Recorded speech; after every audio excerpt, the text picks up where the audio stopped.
First and foremost, this was a statement that said he is denying all the accusations. It was bold, it was fiery, and he thought it was absurd and idiotic.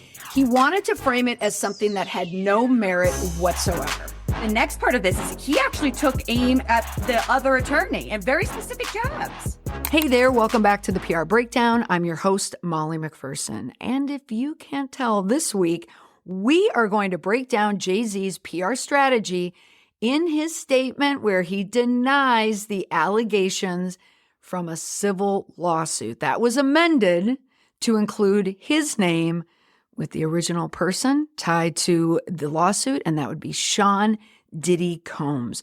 If you spend any time on Instagram, YouTube, or TikTok, there have been a lot of rumors and rumblings out there that Jay-Z was going to be tied into this entire Diddy mess. In fact, the attorney who filed the civil lawsuit against Jay-Z had a press conference back in October. Many powerful names will come out, and that attorney delivered because Jay-Z was one of those names. Now, for the podcast, I'm going to do something different. I'm going to use two pieces of content to compile the podcast. I want to pull pieces from a Forbes.com article that I wrote on Monday morning about Jay-Z's statement, inspired by a text that I received on Sunday evening from an Access Hollywood producer who I have worked with a number of times in the past. But when she's texting me on a Sunday night, I thought, this must be a big story. And it definitely was. It was Jay-Z being named in this lawsuit. That meant the next morning I would have to wake up and do an interview with Access Hollywood, which is fine. I certainly don't mind doing it. It's a great opportunity. Love working with Lauren, this producer. But it meant that I had to get ready and be camera ready, which changes the flow of my morning when you know you have to be on the air. But I also knew that I needed to write an article about his statement, especially if I was going to be on Access Hollywood. I had to put the two together. And so why not take two pieces of content and throw them in the podcast as well? So I'm going to read excerpts from the article. And then I'm also going to add clips from this interview. Now, Lauren shared the interview with me last night. And as I was watching it, I thought, this is different. Like, where's Mario Lopez? Why am I hearing Lauren's voice? And then I realized what she was sending me was the full tape of our interview. That's the first time they've ever done that. So it's an extended interview. So I'm just going to use clips from the interview and I'm going to put them in the podcast. So let's jump in now to the statement from Jay-Z. I have a link in the show notes to the tweet from Rock Nation. Lauren told me that Jay-Z posted the statement originally to his account on X, but then quickly deleted it and then left it on Rock Nation. And I said right away, yeah, I think so. Based on the statement, Jay-Z definitely had a heavy hand in the statement. He may have written the entire thing, and perhaps it was only vetted by his lawyer or by his team. I would assume if something went up on a personal account and then came down, probably put it up there himself, and perhaps legal counsel or someone else told him, no, put that down because we don't want to drive all the traffic to your personal account. Let's just drive it to your business account, Rock Nation. So I think that was good counsel. I won't read the entire statement in the sum, but I will read the parts as I tie in clips from this interview and then also what I wrote in Forbes. So first, Jay-Z's PR strategy. Bold, fiery, calculated. Jay-Z did not hold back in this statement. This was not a lawyer-approved statement whatsoever. It was a unfiltered counterpunch that was meant to discredit the lawsuit. He also wanted to take direct aim at Tony Buzbee, the attorney who filed it. He wanted to flip the narrative. He wanted it to be about Jay-Z, the victim, not Jay-Z, the perpetrator. So breaking down the different strategies that I saw within this statement. The first piece of it was the no-nonsense denial. I wrote in the article, Jay-Z didn't mince words. He set the tone with direct and uncompromising language, calling the allegations absurd and labeling the lawsuit a blackmail attempt. This wasn't a passive denial. It was a flat-out rejection meant to show confidence and to make the accusation seem baseless. So defending himself was definitely part of the plan, but really the objective underneath was to do a full attack and reshape the narrative around him. And that's the second strategy I saw. This isn't just a legal battle for Jay-Z. It's also a battle of wits and ego. In the statement, Jay-Z made a point to direct a lot of the accusation and lobs at the attorney, Tony Buzbee. What Jay-Z wanted to do was poke at him, get under his skin. He made fun of Busby's former active duty service, poking at him as a former Marine, stating that Marines wouldn't act this way. He also went so far as to call him an ambulance chaser, but also to make fun of his wardrobe. When it's a clash of two egos, it's not surprising that Jay-Z is going to throw some jabs in there to get under his skin. It was attacking the attorney, Tony Buzbee. Busby is a personal injury attorney out of Houston. He is the person behind the 120 lawsuits against Sean Diddy Combs. He amended one of those lawsuits against Sean Combs and added Jay-Z. This attorney did come out and say that there would be powerful names coming from these lawsuits. And he absolutely delivered when he named Jay-Z. Now, Tony Buzbee, he is an attorney who understands the press. He is media savvy and he understands internet culture. He understands how to sway public opinion. And that's why Jay-Z, I think, is threatened by this guy. Listen to this language from Jay-Z in the statement. Quote, "My lawyer received a blackmail attempt called a demand letter from a, quote, lawyer named Tony Buzbee. What he had calculated was the nature of these allegations and the public scrutiny would make me want to settle. No, sir. It had the opposite effect. It made me want to expose you for the fraud you are in a very, all caps, public fashion. So no, I will not give you, all caps, one red penny." Banger, banger. Here's more. "I have no idea how you have come to be such a deplorable human, Mr. Buzbee." Big words considering what the allegations are against this 13-year-old and all the other victims. "But I promise you, I have seen your kind many times over. I'm more than prepared to deal with your type. You claim to be a Marine. Marines are known for their valor. You have neither honor nor dignity." Now, I thought this was so interesting. I feel like it's very Aaron Sorkin-esque writing. I can picture Jay-Z sitting in the stand, a la Colonel Jessup, played by Jack Nicholson. You can handle the truth. It's so personal. But here we have two egos that are clashing. Tony Buzbee is coming in hard, and so is Jay-Z. And Jay-Z is trying to pin him down. Another strategy for Jay-Z, challenging the accuser. Now, Jay-Z doesn't flat out say the accuser's lying, but he tries to poke holes in the credibility of Busby's motives. Jay-Z is not going to say anything to the victim, especially if what the victim says is true. Jay-Z's not going to go, at the Jane Doe. Instead, he's going straight for Busby. And he said, quote, "Whomever would commit such a crime against a minor should be locked away. Would you not agree?" End quote. And I thought that's interesting to hype all that drama without mentioning the fact that it's not even a criminal case. It's a civil case. So this is the part of the statement where Jay-Z starts to reveal, I think, his mindset. And the mindset of a defensive person is a person who's protecting their guilt. Everything about this statement says he's guilty and that he's hiding because there's certain markers of a statement that is revealing truth.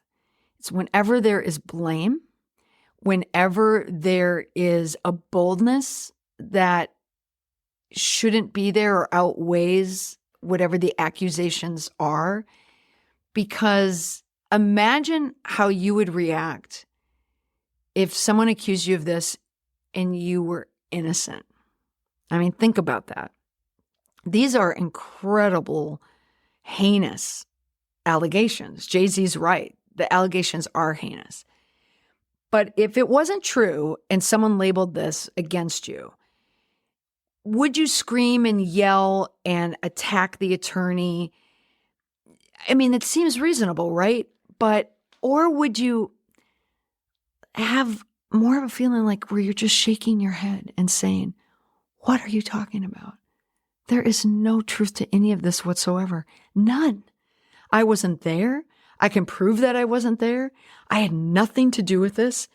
It's crazy, right? Like that's what probably an innocent person would do. But it's often the guilty who bring in emotion and irrational thinking and writing into these statements. He keeps going after the lawyer. And the next strategy was humanizing himself. Then he goes into kind of humanizing himself. And now this is where he brings up his family. So talk to me about that. In a fiery statement, specifically with these types of allegations, it's not surprising that Jay-Z would choose to humanize himself. And the quickest way to do that for Jay-Z is to bring in his family, namely his wife, Beyonce, who carries a lot of star power with her as well. There were a lot of people on social media who were not happy about the fact that Jay-Z brought in his wife, Beyonce, and their children, Blue Ivy and the twins, Rumi and Sir. Jay-Z did that to bring in Beyonce's star power to add that protective layer, but wanted to be relatable by mentioning the kids and made a point of saying, it was an attempt for people to feel sorry for him and his family. These are words from the statement. Quote, "My only heartbreak is for my family. My wife and I will have to sit our children down, one of whom is at the age where her friends will surely see the press and ask questions about the nature of these claims and explain the cruelty and greed of people." Do you think that's what Blue Ivy's friends are thinking? How greedy the lawyer is? No, this has been buzzing around social media for a long, long time. I guarantee you, Blue Ivy's friends and Blue Ivy's friends' parents have been talking about this plenty. Okay, back to the statement. "I mourn yet another loss of innocence. Children should not have to endure such at their young age. It is unfair to have to try to understand inexplicable degrees of malice meant to destroy families and human spirit." Isn't that interesting? When Jay-Z talks about the heartbreak for his family and that he and Beyonce are going to have to sit the children down, talk to Blue Ivy, you're going to talk to her. You're going to talk to your daughter about the lawyer? What the lawyer's doing? You mean his job? Coming after guilty people? You're not going to talk about the fact that your father's, you're not going to talk about the fact that someone that your parents have been tied to for a long time will probably be in prison for a long time, like the rest of his life, being charged with 120 civil lawsuits, who's currently in prison for what he's done to women? You're not going to talk about any of that, but you're going to talk about a lawyer. He misses the mark here by a mile. This is the most unrelatable part of his entire statement. Do you think that she might be handling this a little bit more like how we're seeing Trisha own Garth and staying silent? What do you think that you're going to see here? What Beyonce does from a strategic public relations point of view is really up to Beyonce herself.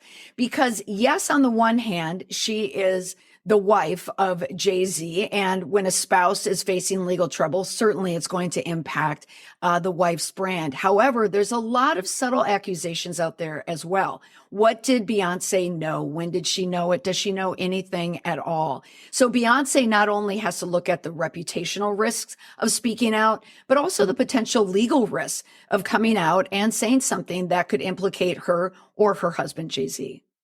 And finally, the strategy that is as weak as bringing in his family. Okay.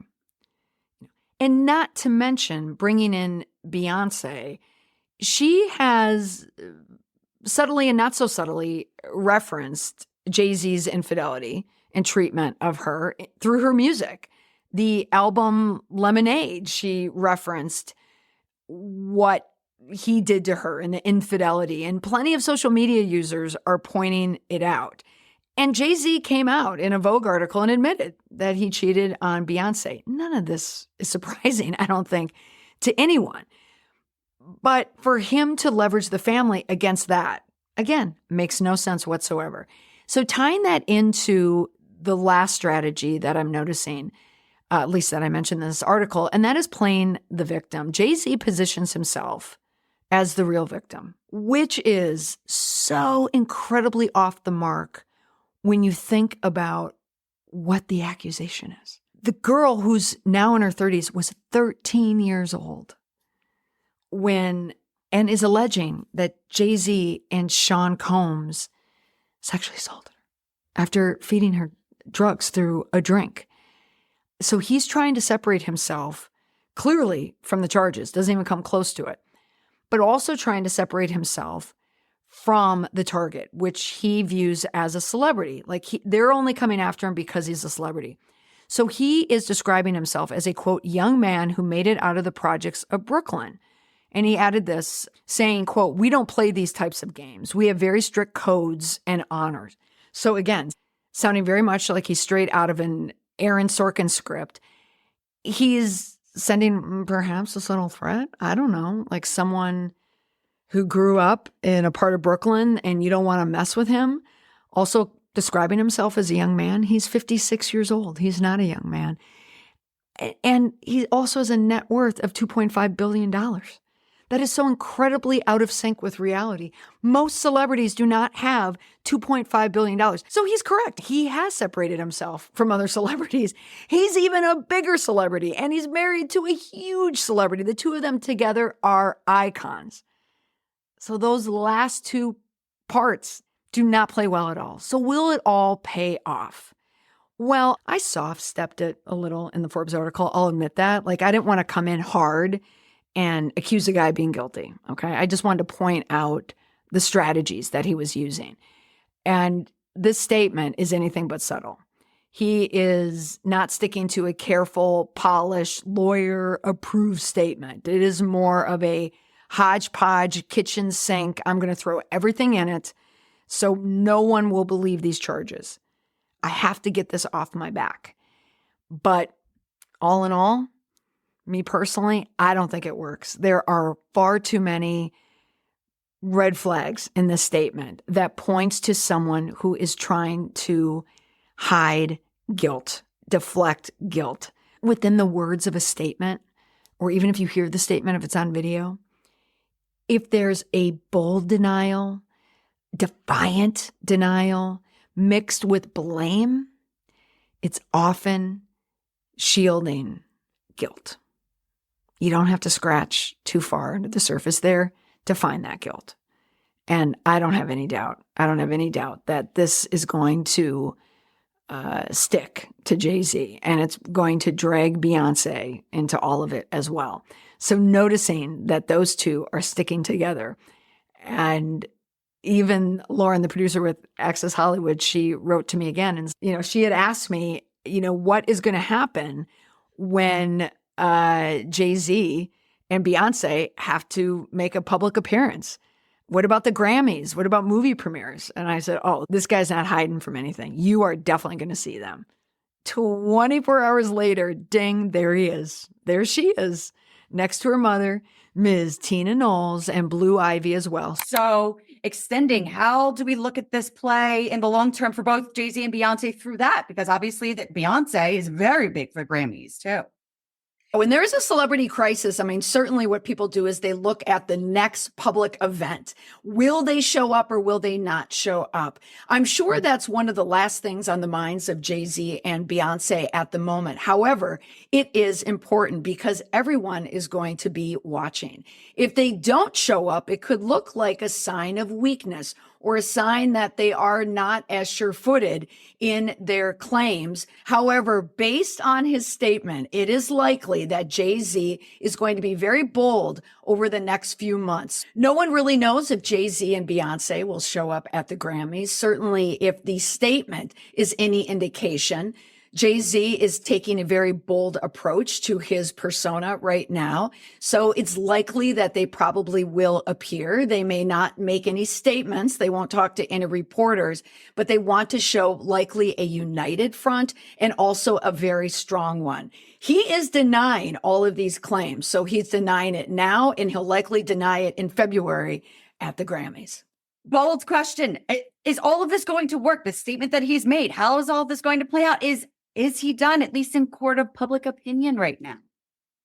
Public opinion is fluid. It comes and goes based on what social media is saying and based on what the press is saying. But I think for Jay-Z and for Beyonce, the most important court is a legal one. Jay-Z's name is tied to Sean Combs' name. However, the Sean Combs brand is more of the bad boy, whereas Jay-Z and Beyonce have separated themselves in their celebrity to be more of a principled and respected couple. It's a waiting game to determine if Jay-Z and his wife Beyonce will be penalized for this civil court case.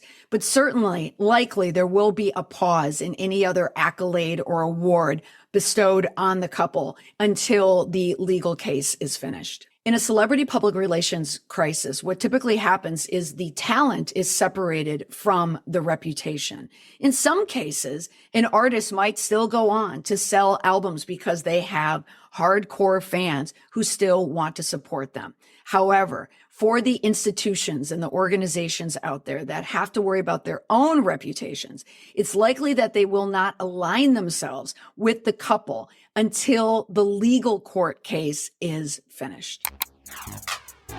So thanks for listening to This Week on the podcast. As a reminder, you can find the article I wrote for Forbes about Jay-Z. I have a link in the show notes. But I encourage you to head over to Forbes.com/sites/Molly McPherson, and you can see all my articles there, and you can even follow me so you can get an email every time I write a new article. And if you found this episode insightful, don't forget to subscribe or leave a review and share it with anyone who is as obsessed with these PR strategies as we are. So you can also follow me on TikTok as long as that's around. Oh my gosh, I think it's going to go away. This is the first time I'm actually saying I think it's going to go away. I'll be posting on there a lot more before it shuts down. And you can also follow me on TikTok for now.